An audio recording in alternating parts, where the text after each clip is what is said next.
आज के इस वीडियो में हम सर्वनाम किसे कहते हैं, सर्वनाम क्या होता है, ये सब हम देखने वाले हैं। यानी ये सब आपका जो सर्वनाम जो भी आपका टॉपिक्स होता है सर्वनाम, इस वीडियो देखने के बाद आपका सर्वनाम से कोई भी डाउट नहीं रह जाने वाला है। आपका सभी सर्वनाम किसे कहते हैं, सर्वनाम के कितने प्रकार होते हैं, उन प्रकारों को भी बारे में हम जानेंगे। यानी सर्वनाम से जो भी प्रश्न आपके एग्जाम में पूछ जाएंगे इस वीडियो को देखकर आप बना सकते हैं। और इसके अगले क्लास में इसका हम ऑब्जेक्टिव प्रश्न पढ़ने वाले हैं। तो चलिए हम देखना स्टार्ट करते हैं सर्वनाम के बारे में कि सर्वनाम किसे कहते हैं। लेकिन उससे पहले आप लोग वीडियो को लाइक नहीं किए होंगे तो वीडियो को एक बार लाइक कर लीजिए। सभी स्टूडेंट वीडियो को लाइक करके शेयर कर लेंगे अपने दोस्त लोगों के पास। जो आपका व्हाट्सएप ग्रुप होगा उसमें भी आप शेयर कर सकते हैं। और अगर आप व्हाट्सएप ग्रुप में ज्वाइन नहीं है तो डिस्क्रिप्शन में लिंक मिलेगा, आप वहाँ से जाकर व्हाट्सएप ग्रुप ज्वाइन कर सकते हैं। और अगर आप न्यू स्टूडेंट है तो चैनल को सब्सक्राइब कर लीजिए, सब्सक्राइब करके और बेल आइकन को दबा लीजिएगा। और चलिए हम क्या करते हैं, अब देखना स्टार्ट करते हैं सर्वनाम कि सर्वनाम किसे कहते हैं। और लास्ट तक बने रहिएगा। आप ही लगभग यहाँ पे 15 से 20 मिनट में आपका सर्वनाम पूरा क्लियर हो जाने वाला है। इससे आपको कोई भी डाउट नहीं रह जाएगा। चलिए हम देखते हैं सर्वनाम किसे कहते हैं। सर्वनाम किसे कहते हैं, सर्वनाम क्या होता है, सबसे पहले हम जानते हैं। तो लिखना है क्योंकि सर्वनाम का शाब्दिक अर्थ है, सर्वनाम का शाब्दिक अर्थ है सबका नाम। सर्वनाम करने से क्या मतलब होता है कि सर्वनाम यानी सर्वनाम बोलिएगा सबका नाम, यानी सर्वनाम सबका नाम के इसका अर्थ होता है। व्याकरण में सर्वनाम ऐसे शब्दों को कहते हैं, व्याकरण में जो सर्वनाम होते हैं वो ऐसे शब्दों को कहता है जिनका प्रयोग सब प्रकार के नामों के लिए हो सके। सबका सर्वनाम ऐसे शब्दों को कहते हैं जिनका प्रयोग सभी प्रकार के नामों के लिए हो सके। दूसरे शब्दों में जो शब्द संज्ञा के स्थान पर प्रयुक्त होते हैं उन्हें सर्वनाम कहते हैं। सिंपल डिफिनेशन है, आप समझ सकते हैं कि ऐसे भी आपके एग्जाम में कोई डिफिनेशन नहीं पूछा जाएगा। तो लिखिएगा कैसे, अगर मान लीजिए आपको सर्वनाम किसे कहते हैं तो जो शब्द संज्ञा के स्थान पर प्रयुक्त होता है उसे सर्वनाम कहते हैं। जैसे मैं, तू, आप, वह आदि, ये सर्वनाम के उदाहरण हैं। तो चलिए देखते हैं कि सर्वनाम कितने प्रकार के होते हैं और सर्वनाम के बारे में कुछ और जानकारी है वो भी लेते हैं। तो अगला है कि सर्वनाम का महत्व में हम, मैं, तुम, आप, वह, वे आदि सर्वनाम शब्द है।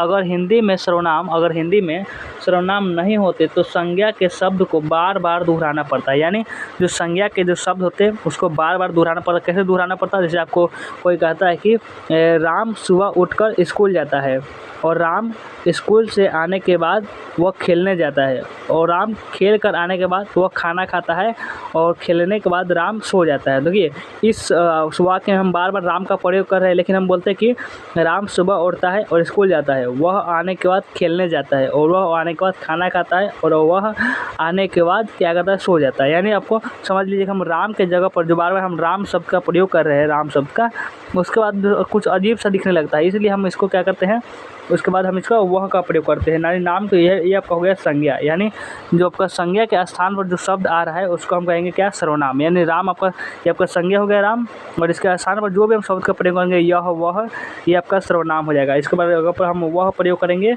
ये आपका हो जाएगा क्या, सर्वनाम। तो समझ गए कि क्या होता है सर्वनाम। तो आगे आपको है समझना कि जिससे भाषा की सुंदरता नष्ट हो जाती है। जैसे ऐसे बोलेंगे तो जो भाषा का सुंदरता होगा वह नष्ट हो जाएगा। जैसे रंजन को सभी शाबाशी देते हैं, जैसे आपको उदाहरण लिए है कि रंजन को सभी शाबाशी देते हैं क्योंकि रंजन पढ़ाई में बहुत होशियार है और रंजन अपने गुरुजनों का आदर करता है। इस वाक्य में 3 बार रंजन शब्द का दोहराया गया है। इस बार 3 बार दोहराया गया है कौन सा शब्द की, क्योंकि देखिए रंजन पढ़ाई में बहुत होशियार है, ऐसा होगा, और रंजन अपने गुरुजनों का आदर कर। देखिए बार बार हम रंजन शब्द का प्रयोग कर रहे हैं और रंजन की जगह पर हम वह शब्द का प्रयोग कर सकते हैं। जैसे रंजन पढ़ाई करता है, वह गुरुजनों का आदर भी करता है, यानी बहुत सारे हम सिर्फ वह प्रयोग कर सकते हैं। किसी आपका संज्ञा है रंजन और इस पर हम जो स्थान पर जो प्रयोग करेंगे वो आपका हो जाएगा सर्वनाम। जो बार बार संज्ञा शब्द के दोहराने के वाक्य की सुंदरता नष्ट हो गई है और वाक्य अटपटा सा लगता है, यानी अच्छा नहीं लगता है, अटपटा सा वाक्य लगने लगता है। इसी वाक्य को सर्वनाम का प्रयोग करते हुए इस प्रकार लिखा जा सकता है। रंजन को सभी शाबाशी देते हैं क्योंकि वह पढ़ाई में बहुत होशियार है और वह अपने गुरुजनों का आदर करता है। देखिए ये आपका हो गया क्या, ये आपका हो गया सर्वनाम। संज्ञा का स्थान पर हम उस सर्वनाम का प्रयोग कर रहे हैं, यानी वह का प्रयोग कर दिए। अगर संज्ञा हम यहाँ पर लिखते हैं रंजन तो यहाँ पर वह हो गया। और इस तरह हम देखते हैं कि सर्वनाम वाक्यों की सुंदरता को नष्ट होने से बचाता है। तो यहाँ तक समझ चुके हैं और हम बढ़े अगला आगे बढ़े तो अगला है कि प्रश्न नंबर 2, यानी हम ऐसे लिखे हुए हैं प्रश्न 2 नहीं होगा, या ऐसे हम लिखे हुए हैं। इसमें है कि सर्वनाम के भेदों का परिभाषा दे। अगर इस प्रकार से कोई क्वेश्चन है कि सर्वनाम के भेदों का परिचय दें, तो कैसे सर्वनाम के कितने भेद होते हैं? तो सर्वनाम के भेद, सर्वनाम के 6 भेद होते हैं। सर्वनाम के कितने? सर्वनाम के 6 भेद होते हैं। कौन कौन भेद होते हैं? आपके एग्जाम में पूछा जाता है कि आपके सर्वनाम के कितने प्रकार के सर्वनाम होते हैं, तो आपको लिखना कैसे है? लिखना है कि सर्वनाम 6 प्रकार के होते हैं। ऑप्शन में ऑब्जेक्टिव टाइप क्वेश्चन में पूछा जाएगा कि सर्वनाम के कितने भेद होते हैं? सर्वनाम के 6 भेद होते हैं। कौन कौन? तो पुरुषवाचक सर्वनाम, निश्चयवाचक सर्वनाम, अनिश्चयवाचक सर्वनाम, संबंधवाचक सर्वनाम, प्रश्नवाचक सर्वनाम और निजवाचक सर्वनाम। ये कुछ प्रकार आपका सर्वनाम कुछ प्रकार होते हैं। कितना प्रकार के? 6 प्रकार के, यानी 6 प्रकार के ये सर्वनाम होते हैं। हम एक एक इसको सर्वनाम को एक एक सर्वनाम से हम देखना स्टार्ट करेंगे कि कौन सा सर्वनाम किसे कहते हैं, पुरुषवाचक सर्वनाम किसे कहते हैं। उसके बाद देखेंगे कि निश्चयवाचक सर्वनाम क्या होता है, उसके बाद अनिश्चयवाचक सर्वनाम क्या होता है। इनका जो उदाहरण होता है ये आपका ऑब्जेक्टिव टाइप क्वेश्चन में बहुत पूछा जाता है। लोग समझ सकते हैं 5 मार्क्स तो ये आपका सर्वनाम से ही आपको एग्जाम में क्लियर हो जाता है। चलिए हम इसके प्रकार को भी देखना स्टार्ट करते हैं कि पहले देखेंगे कि पुरुषवाचक सर्वनाम क्या होता है। तो चलिए देखते हैं। देखिए पुरुषवाचक सर्वनाम क्या होता है, इसको पहले हम देखते हैं। तो जो पुरुषवाचक सर्वनाम क्या होता है, तो जो सर्वनाम पुरुषवाचक या स्त्रीवाचक संज्ञाओं के नाम के बदले में आता है, जो सर्वनाम पुरुषवाचक या स्त्रीवाचक संज्ञाओं के नाम के बदले में आता है उसे पुरुषवाचक सर्वनाम कहा जाता है। जैसे मैं, हम, तुम, वह आदि। जो पुरुषवाचक सर्वनाम के 3 भेद होते हैं, देखिए पुरुषवाचक सर्वनाम के भी 3 होते हैं। यहाँ तक समझ चुके हैं आपके सर्वनाम के कितने भेद होते हैं। तो सर्वनाम का आप जानते हैं सर्वनाम के 6 भेद होते हैं, लेकिन आपको इसमें ही आपका ये जो पुरुषवाचक सर्वनाम है, पुरुषवाचक सर्वनाम के भी 3 भेद होते हैं। एक होता है प्रथम पुरुष, बी में होता है कि मध्यम पुरुष, 3 में होता है कि अन्य पुरुष। ये होते हैं पुरुषवाचक सर्वनाम के प्रकार। इसमें पुरुषवाचक सर्वनाम, मध्यम पुरुष और अन्य पुरुष। देखिए जो प्रथम पुरुष होगा, जैसे आपका 3 लोग बैठा हुआ है, 1 2 3, 3 लोग बैठा हुआ है। एक है ये कब बोल रहा है, ये सुन रहा है, और ये बोल रहा है और ये सुन रहा है। ये जो बात कर रहा है वो इसके बारे में बात कर रहा है। जैसे आपको कोई बोल रहा है कि जैसे आपका राम और श्याम यहाँ पे बैठे हैं, यहाँ पर राम और श्याम बैठे हैं और बात कर रहे हैं मोहन के बारे में। राम बात कर रहा है कि और मोहन बहुत अच्छा लड़का है, और बोल किससे रहा है? वो बोल रहा है श्याम से। देखिए तो मोहन जो राम जो हो गया वो बोल रहा है और श्याम सुन रहा है और मोहन के बारे में बात हो रहा है। तो ये आपका प्रथम पुरुष हो गया राम जो बोल रहा है, और श्याम जो सुन रहा है वो आपका द्वितीय पुरुष हो गया। और जो जिसके बारे में बात हो रहा है, यानी जो श्याम के बारे में बात हो रहा है, तो आपका हो गया ऑप्शन नंबर के अन्य पुरुष हो जाएगा।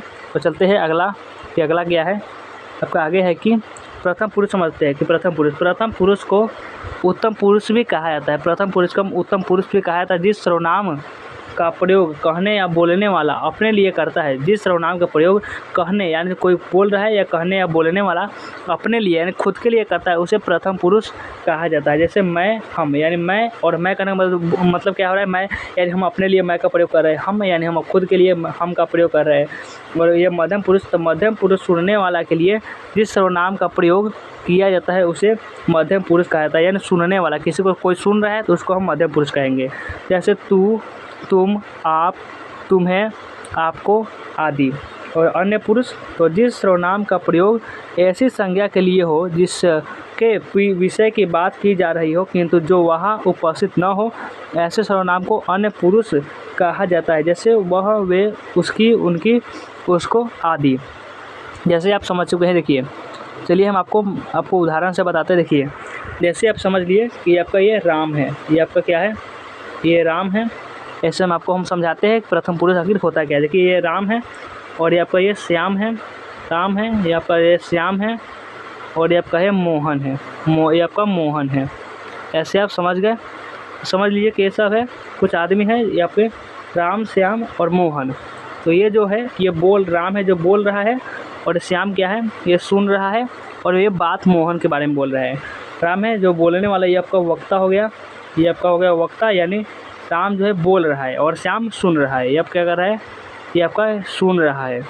और ये क्या है? इसके बारे में बात हो रहा है, के बारे में बात हो रहा है, के बारे में बात हो रहा है। जिससे आपको ये जो राम है ये बोल रहा है कि जो मोहन है वो बहुत अच्छा लड़का है। किससे बोल रहा है? तो यह बोल रहा है आपका श्याम से। और किसके बारे में बात किया जाए तो मोहन से। ये आपका प्रथम पुरुष रहेगा राम, यानी बोलने वाला प्रथम पुरुष। बात कौन कर रहा है? तो राम बात कर रहा है। तो आपका हो जाएगा क्या? ये आपका हो जाएगा प्रथम पुरुष। ये प्रथम पुरुष हो जाएगा। ये आपका राम। और जो सुन कौन रहा है बताइए, सुन कौन, राम जो बोल रहा है तो किसको सुना रहा है, तो बोला है श्याम को। तो श्याम आपका हो जाएगा, ये आपका क्या हो जाएगा, मध्यम पुरुष, मध्यम पुरुष आपका हो जाएगा। और किसके बारे में बात किया जा रहा है, यानी तृतीय कौन हो जाएगा, ये आपका जब मोहन के बारे में बात किया जा रहा है कि मोहन अच्छा लड़का है, तो आपका हो जाएगा क्या, ये आपका हो जाएगा क्या, अंतिम पुरुष, यानी तृतीय पुरुष भी आपको बोल सकते हैं या अन्य पुरुष भी बोल सकते हैं, आपका अन्य पुरुष हो जाएगा। तो समझ गया कि प्रथम पुरुष तृतीय पुरुष क्या होता है। देखिए प्रथम पुरुष जो बोल रहा है, द्वितीय पुरुष जो सुन रहा है, और तृतीय पुरुष जिसके बारे में बात हो रहा है। समझ गए, यहाँ तक अगर कोई डाउट नहीं होगा। तो चलते हैं आगे, आगे क्या है चलिए देखते हैं। आगे जो है आपका, देखिए आगे देखते हैं, आगे है कि आपका कि देखिए आप देखते हैं कि यहाँ से समझ गए कि पुरुष के बारे में यहाँ से समझ गए थे।